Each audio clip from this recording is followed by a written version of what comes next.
numva nka TV Remigo yatuzanira gishyashya ntago ari gishya ariko ni ikintu gikenewe mu rubyiruko cyangwa no mu bakuze.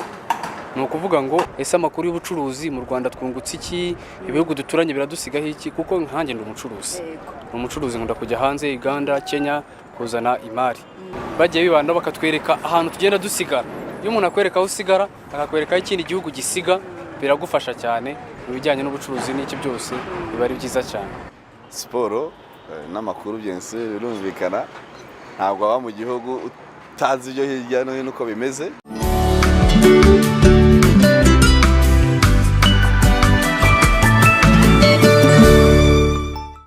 Ibihe byiza kuri mwe mwese mukomeje gukurikira Remigo TV, n'ibiganiro bitandukanye mwagiye mukomeza gukurikirana n'umwanya w'ikiganiro cy'inkuru n'ibitekerezo. Ikiganiro tuzajya tugaruka ku nkuru ziba zigezweho mu gihugu, habari mu bukungu, mu buhinzi, mu burezi, mu mutekano, ariko byose noneho tukibanda ku kubaha umwanya mukabitangaho ibitekerezo kuri izo nkuru zigiye zitandukanye. Ngewe ubasuhuza bifuriza gukomeza kugira ibihe byiza, ndi Innocent Muvunyi. Ku ikubitiro mu kiganiro cya mbere, televiziyo Remigo yanyarukiye mu karere ka Nyaruguru mu murenge wa Ngoma, ni ku mupaka w'u Rwanda n'u Burundi ahazwi nko ku Kanyaruho. Remigo TV yashaka kureba uko abaturage baturiye umupaka babayeho bambuka.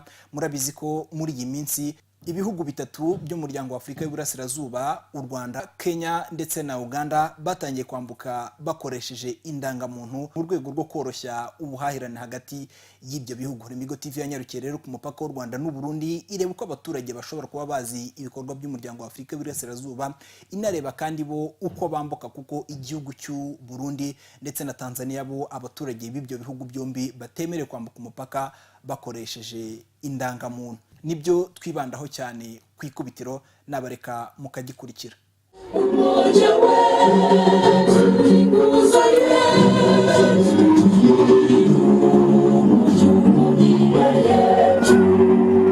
Umuryango wa Afurika y'Uburasirazuba watangiye mu mwaka w'igihumbi kimwe na magana cyenda mirongo itandatu na karindwi, ariko ugenda usenyuka ukongera ukiyubaka.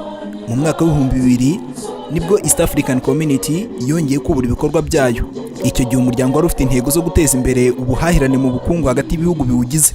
Zimwe mu ntego zawo harimo gushyiraho isoko rusange, guhuza gasutamo, byatangiye mu mwaka wa 2010.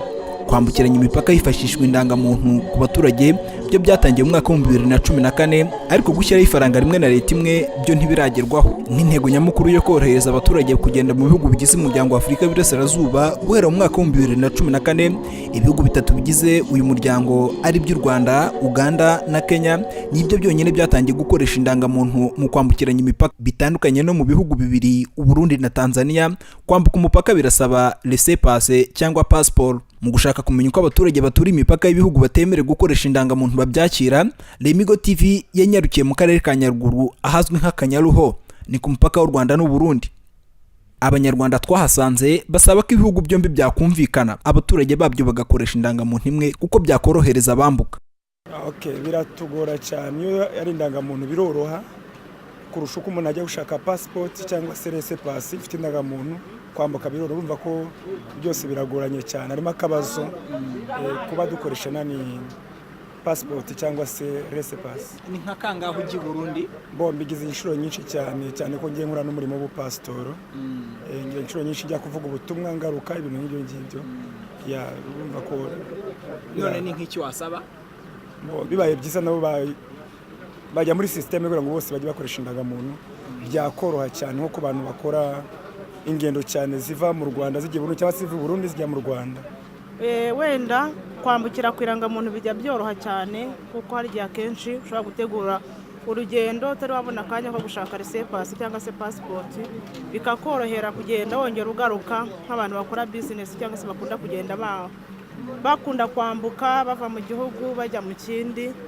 Ariko njye nakoresheje passport kubera ko nari nsanzwe nyifite, njya nkunda kujya no mu bihugu byo hanze. Hari indi mipaka ukoresha aho indangamuntu? Njya nkoresha umupaka wa Gatuna cyangwa ka Gitumba. Njya nkoresha irangamuntu rimwe na rimwe iyo ntafite passport, ko biroroha nta kibazo.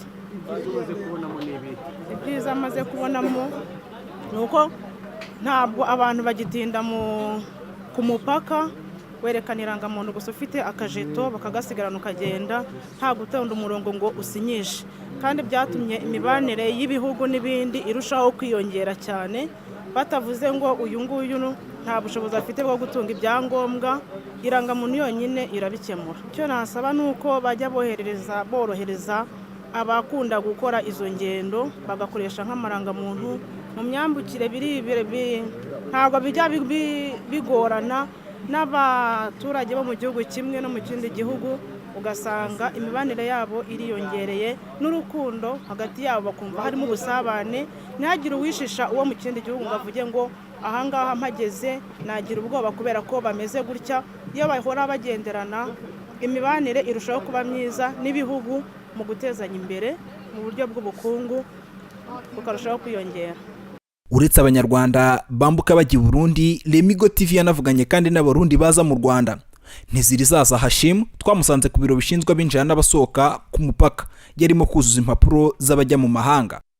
Na mpango niliwahi kusikia mpango wa kuvuka boda kwa kadi tu, kadi ya ID unavuka. Iyi gahunda yo kwambukira ku ndangamuntu ukaba ufite indangamuntu byonyine ugatambuka, nifuzaga ko no mu gihugu cyacu byahagera kuko ni iterambere.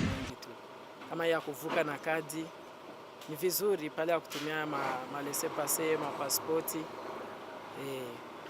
Naona kama ni vizuri mambo ya maendeleo katika nchi. Kwamba gukoresheje indangamuntu nibyo byiza kuruta gukoresha izo za resepasi cyangwa passport, ni iterambere hagati y'ibihugu. Turasaba ko bose no mu bihugu byacu babyigaho neza kuko byafasha abantu benshi. Urabona gukoresha passport ubwabyo bigusaba amafaranga uzishyura ngo uhabwe passport, usabwa ibipapuro byinshi bakubwira ngo jya hariya, uzatakaza amatike igihe, ariko urumva ko ufite indangamuntu wakwiyambukira nta nkomyi, byaba byiza rwose. Unavuka tu kwa urahisi tu, yani haitakusumbua, haitakugharimu pesa wala muda, na kwa ni urahisi mkubwa kweli. Cyo dufasha n'abantu dukora nk'amasaha make, yakwa dukora amasaha gushika 12 gusa. Kuva turose ubwo buryo bwo kuza turakora ahubwo byo tu bangukira ibyashara bikaba byinshi. Kwitwasaba ko nyene bo twemera ahubwo bakufugurura twitwaza tukora mwanya wari wose kubera ingovu turazifise. Remigo TV kandi yanatembereye ku mupaka w'u Rwanda n'u Burundi ireba uko abinjira bakirwa.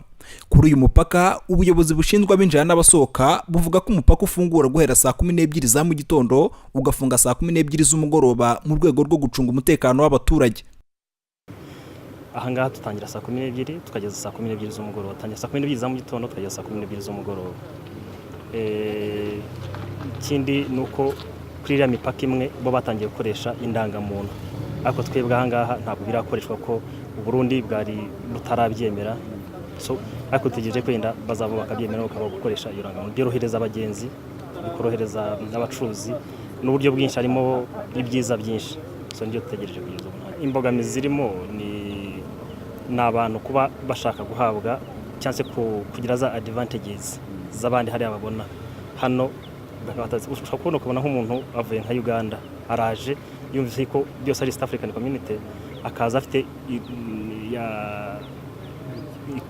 ID cyangwa se ikindi mbese birabikoreshwa kuri Gatuna n'indi mpaka duhana imbibi na Uganda, akaza ashyika ahangaha tukamubwira ko ku Burundi bidakoreshwa, ugasanga wa muntu we n'ikibazo kujya gusubirayo no kujya kumusobanurira ubwo abyo ugasanga ikibazo. Nizo ngorane zihari none n'abarundi no guhora batubaza ese muzatwemera ryari kugira ngo twababujije, tukavuga ntabwo igihe cyari cyo cyose leta izasaba tuzabakira, igihe leta zizumvikana cyangwa se mu gihe ubuyobozi bundi bwo hejuru buzumvikana ntabazo muzahorana. Kuba bamwe mu baturage mu bihugu bigize umuryango wa Afrika y'Iburasirazuba batemerewe gutembera aho bashatse bifashishije indangamuntu bisa nkaho atari cyo kibazo gusa uyu muryango ufite, kuko kugeza ubu hanakigaragara abaturage batarumva imikorere yawo, hakaba n'abadatinya kuvuga ko gushyiraho leta imwe byagorana. Icyo nshobora kumenya ku muryango wa Afrika y'Iburasirazuba, icyo nzi nuko ari umuryango wiyunze ubumwe kugira ngo ukorere hamwe kandi ukorera abaturage bawo. None se muze ibihugu bigize uyu muryango biherutse kwicara byumvikana ko bagiye gushyiraho ifaranga rimwe, umupaka umwe, kwambuka bakoresheje indangamuntu imwe, ubibona gute? Je ndumva ibyo ari byiza ariko kandi impungenge twebwe dufite ni uko tutazi uburyo iryo faranga rizavunjwa n'uburyo rizahererekanywa mu Batanzania, mu Barundi, mu Bakenya, mu Banyarwanda, ngo tumenye ese tuzavunja dute, tuzahererekana dute, uko tuzajya tubisikana. Ese nimba ndi umunyarwanda nkaba ngiye mu Bugande nzajyana iki? Ese nimba umuganda avuye mu Bugande azazana iki iwacu mu Rwanda? Ese umukenya nimba aje mu Bugande agakomeza akaza mu Rwanda azakoresha icyo bita censha biti byo gushyiraho leta imwe. Nanjye ndabitegereje mbiteze amashyi, ariko sindabisobanukirwa neza icyo umunyarwanda azaba ari cyo n'urwego azaba arimo, cyangwa se umutanzaniya icyo azaba ari cyo n'urwego azaba arimo. Sinumva neza, hari ikintu ntarasobanukirwa. Numva aho bavuga repubulika ziyunze ubumwe henshi, nkumva bavuga ko zifite perezida umwe, ariko noneho buri karere gafite umukuru wako. Kuvuga ngo ntago ubizi, se wumva byakagenze gute? Twabisobanurirwa ubwiza bwabyo, twabisobanurirwa kugira ngo dushire impungenge, tumenye rya faranga rimwe tuzaribisikanisha gute, tumenye bwa butegetsi bwari mu bihugu bitanu bufitanye imigenderanire y'ubumwe no gushyikirana kubera yuko ari inshuti, noneho babaye umwe. Ese babaye ubumwe bate? Bizatandukana bite? Kugira ngo bizemerwa bite kugira ngo babe umwe kandi bari batanu? Yewe nakunze kujya numva amakuru kenshi, urumva, kandi nyakurikiye ku byombo byanyu muba mukoresha nkayumva. Hari ahantu byagiye bigenda bityo bakiyunga kandi hanyuma bigashwenyuka.